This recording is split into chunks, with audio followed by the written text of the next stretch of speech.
All right.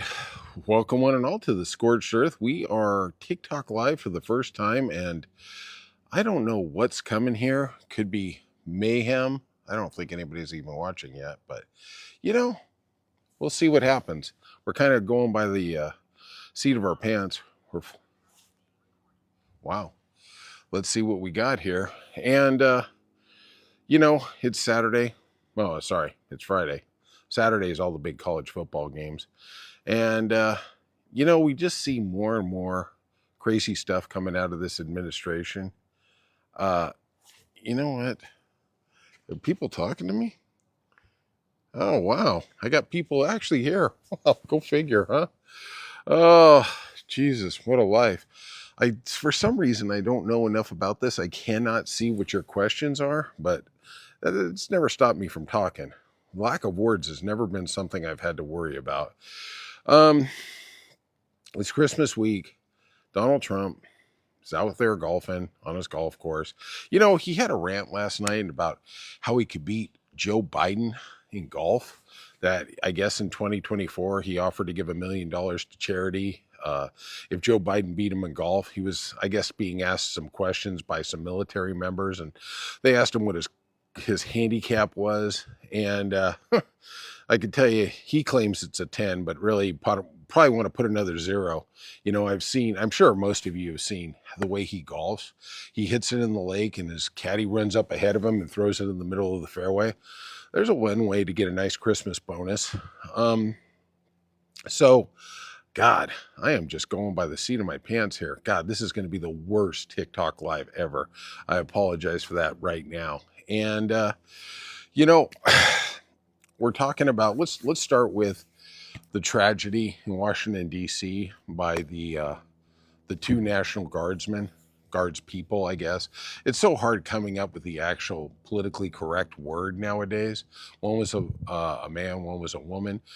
The woman, Sarah Beckstrom, passed away. And like I did on my podcast yesterday, it is abhorrent. The blood is all on Donald Trump's hands here. First of all, he manufactured a crime crisis in Washington, D.C. that did not exist. The crime had been going down precipitously for the last 2 years.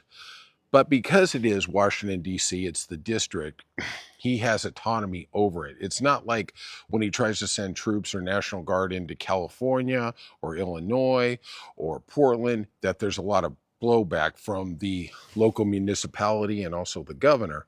And, which is a good thing. But in Washington, he literally is judge, jury, and sadly for Sarah, executioner. And he brought them in over 2 months ago. And basically, if you've seen the videos, they basically are just walking the streets. And let me ask you a question. If you have a city, let's say you're in Akron, Ohio, let's say you're in Philadelphia, let's say you're in Tucson, Arizona, and you see troops walking the streets every day, does that make you feel safer or more weirded out? To me, that would weird me out on a huge, huge level. Um, just seeing troops on the streets. I mean, I'm older than most of the people. I probably am going to go back to a story that it predates probably everybody who's watching this. Is in the Rodney King riots in L.A., we had a troop presence in Los Angeles, and I saw it. I saw it firsthand. I was working in construction there, and I was going in and out of LA. And honestly, I was too dumb. I was too young to understand exactly what was going on because it was bloody scary. It was just bloody terrifying. And afterwards, after I believe for 20 or 30 days afterwards, there were still troops walking the street. And it is just, that's something when you go to a foreign country, you go to some third world country, Dominican Republic, you go to Botswana, they have troops on the street because their police force is so bloody ineffective. And it really does send a chill down your throat, your spine, right? I mean, it does for me. And to see these men and women who sign up for the National Guard, and typically one of the things about the National Guard is they are usually, when they get deployed to someplace, they get treated kind of like heroes because they usually come in after a disaster, after some type of calamity. Um, I will say from personal experience, the National Guard literally secured and cordoned off the areas in the LA wildfire earlier in January of 2025. And, they were just amazing. People come up, they honk, they give them water. I mean, there's a lot of love there. But now they're on quote unquote a peacekeeping mission, a mission of we're going to get rid of crime. And honestly, what they're trying to do is just have their presence put a chill through society, and maybe that will equal out. I can tell you, obviously, it's not working. And the reason is because the Trump administration, if there was a precipitous drop in crime, that would be the first thing and only thing Carolyn Levitt would be talking about every day at her White House briefings. So it tells you there's something going on. And, oh my gosh, I could barely see the screen. I apologize if anybody's got any questions. I'll try and find a better place after this. But, and I'm here in Southern California, but Donald Trump put them in because he had executive power to be able to do so. He has, I do wish DC would get home rule, but that's another story for another day. So then he immediately reaches out to his little fascist Republican governor buddies. And that would be, I believe, Governor Price over there in West Virginia. Hey, send me some of your National Guard. And they signed up for very limited stays to go to disaster areas and then come home. Well, now most of those troops have been there over 2 months. I believe I saw something that Sarah had signed up to go through the entire holidays in Washington, D.C. And obviously it's going to be an extended stay. But there's no reason they should have been here. This young man and this young woman, their blood is on Donald Trump's hands. I'm going to also throw a little on Governor Price because he sent them over there. And this just didn't have to happen. And yeah, I understand that this person who drove from Washington State is obviously incredibly deranged, messed up, whatever. But, it's funny that this person who kills 2 people, Donald Trump, is talking about the death penalty. He's screaming, I'm going to stop all immigration from 17 countries that he considers not worthy of being able to come to the United States. And it's funny, he didn't say anything. Let's use some correct English here today, John. He didn't say anything when it came to the 2 Minnesota lawmakers being hunted and stalked, and one was killed, her spouse was killed too, and then the other 2 were gravely injured. They did recover. He didn't say anything. And I think the quote was when he was asked on Air Force One, are you going to call Governor Tim Walz and express your condolences? And he goes, I could, but why waste my time? And that really is the empathy or the lack of empathy that is in this administration. When 2 people, nothing happened when the right-wing gunner shot up that church in Michigan. Look, we have mass shootings in America every year. I want to say, don't hold me to this, but I want to say we had 315 as of a couple weeks ago in the United States this year alone.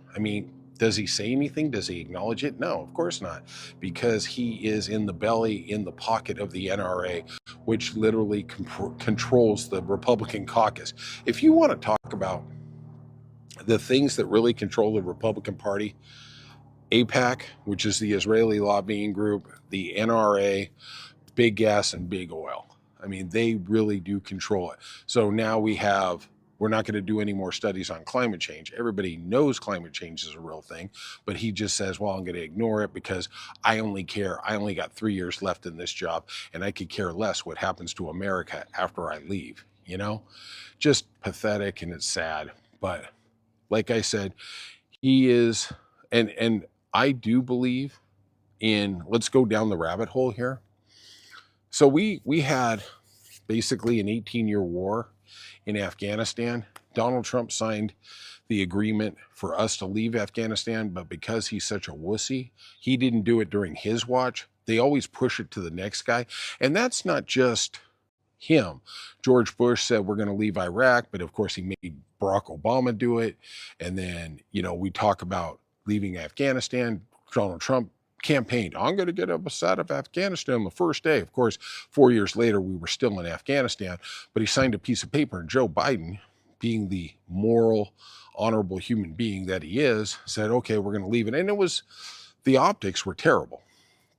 But what he did is he also started an asylum program where the thousands of people who assisted U.S. personnel in that 18-year war in Afghanistan, the shopkeepers, the translators, those kind of people who helped American forces as they waged the war against the Taliban, they were going to get killed when we left. They were going to get executed. Their families were going to get executed. So he started an amnesty asylum program where they could come over to America, go through the process. Fun little fact, the gentleman who shot and killed Sarah and shot and critically wounded the other gentleman, that visa, that asylum request was approved in April of this year by the Trump administration. Just facts. And that is why the Trump administration is trying to throw it on Joe Biden, but at the end of the day, they signed it. They put it in stone. Their fingerprints, their bloody little fingerprints are on this. And I would love to give Donald Trump a pass on this, because look, there's thousands of people who came over in this program, but the problem is he will take any little nuance and he will paint the bigger picture each and every day. So, I mean, that's what we're doing to him. And if you want to leave a comment and say I'm being unfairly critical, I understand where you're coming from. I don't agree it, because this is the way this man has painted every political situation in the last 10 years. There's no, okay, he did something wrong. Okay, let's move on. Everything is about trying to squeeze every political advantage out of everything, every chance he gets. All right, that's it today. I apologize for not seeing your questions. It seems like I'm just doing a terrible job here. Look, my parents' house. God bless. All right, we'll see you soon on the Scorched Earth Political Podcast.